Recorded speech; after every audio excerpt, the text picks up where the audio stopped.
And welcome to another edition of 7 Questions With, brought to you by Jersey Mike's. Jersey Mike's, always a sub above.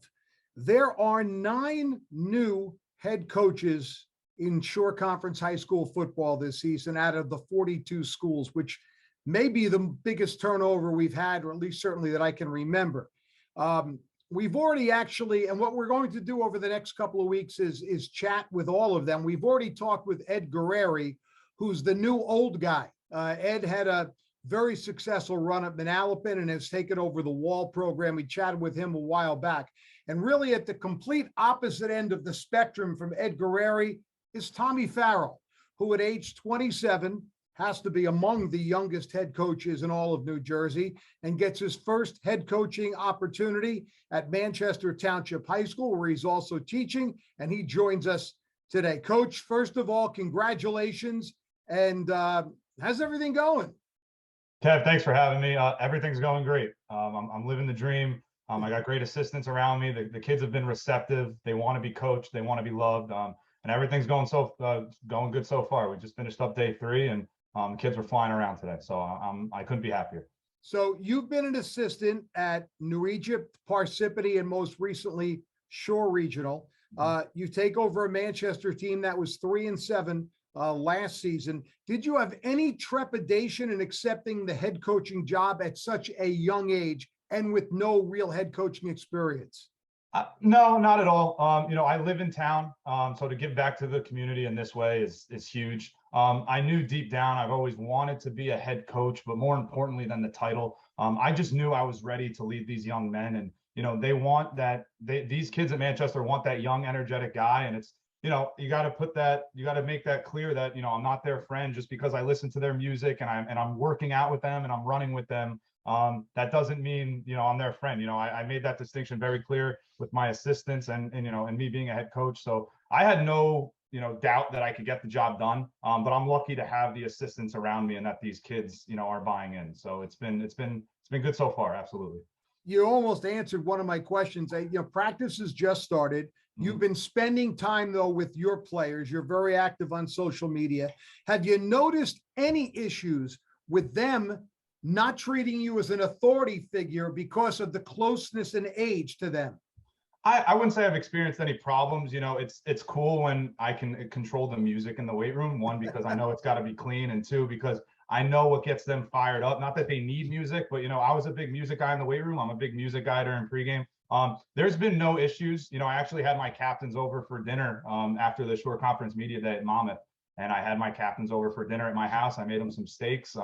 We had some mashed potatoes and veggies, and we made that very clear that it's better to come from the senior leadership that we have when we're talking about policing each other than it is to come from me. So my seniors and my 5 captains have really taken that on their shoulders and hit the ground running with that. Well, in fairness, we should also give some credit to your wife Absolutely. having taken a role in the dinner that you provided for your captains. Absolutely. I will say I did make the steaks. I love cooking some red meat, but she did all the sides and the fixing. So we're good there. Yeah, my wife is the head coach of this household, and that's for sure. And that's kind of challenging. You've been married for just over a year. Obviously, your wife knows of your love for football. There's no question about it. You come from a football family. Yeah. She has no trouble buying into being a coach's wife? No, I think she knows that, marrying into the Farrell family, and now her last name is Farrell, that, it comes with the territory. We have some weddings in the fall that, that I can't make. And she gets it. But she loves it. I told her in the middle of COVID that I wanted to switch careers. And, in the time where the, jobs were scarce, for her to support me and make that switch into education and coaching full time, she had my back 100%. And I couldn't have a better wife in that regard. Yeah, because at one time it looked like you were going to go into some kind of broadcasting or media. As a matter of fact, you spent some time at one of our sister stations, yep. New Jersey 1015, but made the transition, and it worked out well at Manchester because you are now teaching something you have a passion for. Yeah, they're starting a new communications and media academy at the high school. So I'm going to be teaching intro to journalism, some communication classes, as well as a freshman technology seminar course. So I'm fired up. I'm a teacher first, and I think good teaching is good coaching. So it was just a perfect fit overall. Your father has been involved in football throughout his life and currently is the Brick Township superintendent of schools. How influential was he in your decision to seek a head coaching job at an age when most guys would be assistants? Yeah. He's been a huge support. I wouldn't be where I am if it wasn't for my father, and I have no shame in saying that. I share the love for football because of him being my father. I get my organization and kind of OCD and practice planning and scouting from him. And he'll be the first one to tell you he doesn't think I was ready for this gig. So I'm out here to to prove him wrong a little bit. But he was at my practice today, kind of watching with a side eye, and he's just happy to be a part of it again, since my brother's now in college and he can get to more games on Friday nights. So he supports me. He's probably my biggest critic after me. But it's I wouldn't be where I am if it wasn't for my dad. So the Hawks graduated. Said they were 3-7 last year. Graduated a couple of really talented players, including Savon Myers, who was your quarterback. What are your goals? But I did notice, by the way, you have a lot of experienced players back. So yeah. Have you set goals for this team? Has the team set goals, or is one of those, hate to use coach speak, it's 1 week at a time? We do. I will say, going off of what you said, we do have a lot of returners back. I think we got 9 returners on both sides of the football, which is absolutely huge. If they weren't a returning starter, they were definitely a key player on their certain side of the ball because they rotated in a lot last year. It's not, I know this is, maybe cliche or not, common for a coach to say, I don't have any football goals. I'm letting the team and the senior leadership decide what goals they want to put forward on the football field. Now I have goals from a classroom standpoint, from a community service standpoint. But as for football goals, I want the team to decide that, and I want that to come from them. And out the gate, I think they determined they want to have a non-losing season. They think we can definitely have a non-losing season and qualify for the playoffs. Which, call a spade a spade. That's what Manchester's only been in the playoffs twice. Never won a playoff game, and only has 1 division championship. So they're eyeing a division championship. They're eyeing a non-losing season. And that came from the kids, which it was good to see. Your first game is on Saturday, September 3rd.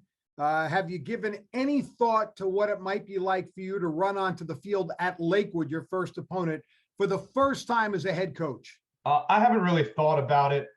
From my perspective, I'm sure I won't feel it, or it might not hit me that I'm a head coach until then.